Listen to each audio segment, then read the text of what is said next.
Women's dental council കാസർഗോഡിന്റെ ആഭിമുഖ്യത്തിൽ Kanhangad Durga higher secondary സ്കൂളിൽ ലഹരിവിരുദ്ധ ബോധവൽക്കരണം സംഘടിപ്പിച്ചു. ദന്തപരിശോധനയും പ്രതിജ്ഞയുമൊക്കെയായിട്ടായിരുന്നു പരിപാടി. This news sponsored by Shobhika weddings, big mall, Kanhangad, Kozhikode, Koyilandy and Kuttiadi. അന്താരാഷ്ട്ര ലഹരിവിരുദ്ധ ദിനാചരണത്തോടൊപ്പം നിന്നുകൊണ്ടാണ് വിമൻസ് ദന്തൽ കൗൺസിൽ കാസർഗോഡും ലഹരിമുക്ത ബോധവൽക്കരണ പരിപാടി സംഘടിപ്പിച്ചത്. കുട്ടികൾക്കായി ദന്തപരിശോധനയും ഒരുക്കിയിരുന്നു.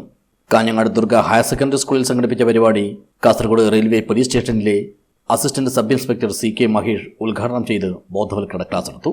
മയക്കമോ വിഭ്രാന്തിയോ ഉണ്ടാക്കുകയും താൽക്കാലികമായ ഉപയോഗത്താൽ ഉണർച്ചയോ ഉത്തേജനമോ മയക്കമോ വിഭ്രാന്തിയോ ഉണ്ടാക്കുകയും സ്ഥിരമായ ഉപയോഗത്താൽ ശാരീരികവും മാനസികവും വൈകാരികവുമായ അടിമത്തം ഉണ്ടാക്കുന്ന, അടുത്ത വാക്ക് ശ്രദ്ധിച്ചോണം, സ്ഥിരമായ ഉപയോഗത്താൽ ശാരീരികവും മാനസികവും വൈകാരികവുമായ അടിമത്തം ഉണ്ടാക്കുന്ന എന്തിനേയും ലഹരി എന്ന് പറയാം. മനസ്സിലായോ? അപ്പൊ നമ്മൾ ഉപയോഗിക്കുന്ന ഈ കള്ള്, കഞ്ചാവ്, ബ്രൗൺ ഷുഗർ, പത്തടി, തൈനിക്കരി, ശംഖു, തുളസി, ഉള്ളിപ്പ്, റമ്മ, വിസ്കി, വോഡ്ക, ബ്രാൻഡി മാത്രമല്ല, ഇനി എന്തൊക്കെയോ പേരുകൾ പറയാനുണ്ട് കേട്ടോ, നാക്ക് ഓടിക്കാത്തതുകൊണ്ട് പറയാൻ പറ്റത്തില്ല. എന്ന് മാത്രമല്ല, എന്ത് സ്ഥാപനവും വേണമെങ്കിലും നമുക്ക് ലഹരിയായിട്ട് പോകും. ചടങ്ങിൽ സ്കൂൾ HM P സുമ അധ്യക്ഷയായി. Doctor Vivekar Nair, doctor M Sreedevi Nambiar എന്നിവർ സംസാരിച്ചു. ഡോക്ടർ രാജശ്രീ സുരേഷ് സ്വാഗതവും M തുഷാര നന്ദിയും പറഞ്ഞു.